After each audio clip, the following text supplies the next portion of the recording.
Erses'e ayrı göndermişiz, Doğuş'a ayrı göndermişiz.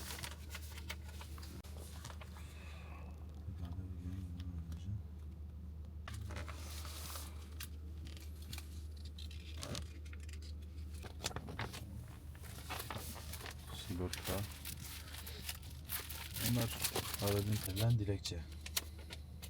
2. ayın 6'sında göndermişiz. Bu duruma gelmiş. Onu söylemişiz. Onun değiştirilmesini arz ve talep ederiz. Kusurlu bir ürünü bir haftalıksa eğer, yani 7 günlük 6 günlük bir aracın bu şekilde olmaması gerekiyor. Ona rağmen geri dönüş yapmadılar. Yani şey yapmadılar, değiştirmediler. Ne aracı değiştirdiler ne de bize geri dönüş yaptılar. Bu faturası zaten 23.12.2024. 23.12.2024. Bu da aracın faturası. Seat Leon. Bu da Erses. Erzurum Erses Otomotiv'e gönderilen dilekçe. Aynı tarihte Doğuş'a gönderdiğimiz dilekçeyi aynı tarihte ona da göndermişiz. Evet.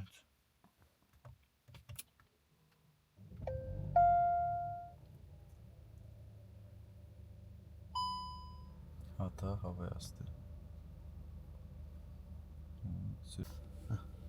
Şurada hata, hava yastığı hatası veriyor. Şu işaret. 2024 tarihinde Aralık ayında aracı sıfır aldık. Buna bir hafta sonra, aracı kullandıktan bir hafta sonra araç airbag arızası verdi, airbag hatası verdi.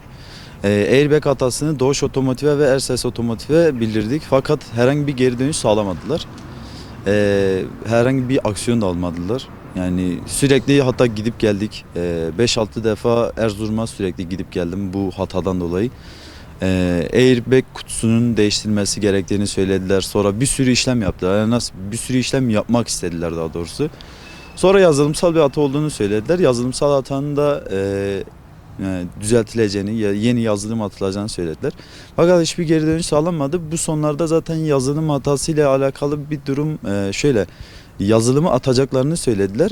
Fakat yazılımı attıktan sonra farklı durumlar ve araçta farklı arızalar çıkacağını söylediler. Erses Otomotiv hani şöyle bu süreçte gidip geldiğimiz süreç zarfında hiçbir şekilde bize yardımcı olmadı. Yani Doğuş Otomotiv'de zaten araç daha bir haftalıkken bu arızayı verdi. Bir haftalık arızayı verdikten sonra biz aradık hani aracın yenisinin talebini oluşturalım diye. Yenisi oluşturulmasa bile bu arızanın giderilmesini istiyoruz dedik. Fakat herhangi bir şekilde şey yapılmadı, yardımcı olunmadı bize. Şu an tam neredeyse bir yılı doluyor. Birkaç gün sonra bir yılı dolacak. Sıfır araçtır ve bir yıldır ben bu rezaleti çekiyorum. Öyle söyleyeyim.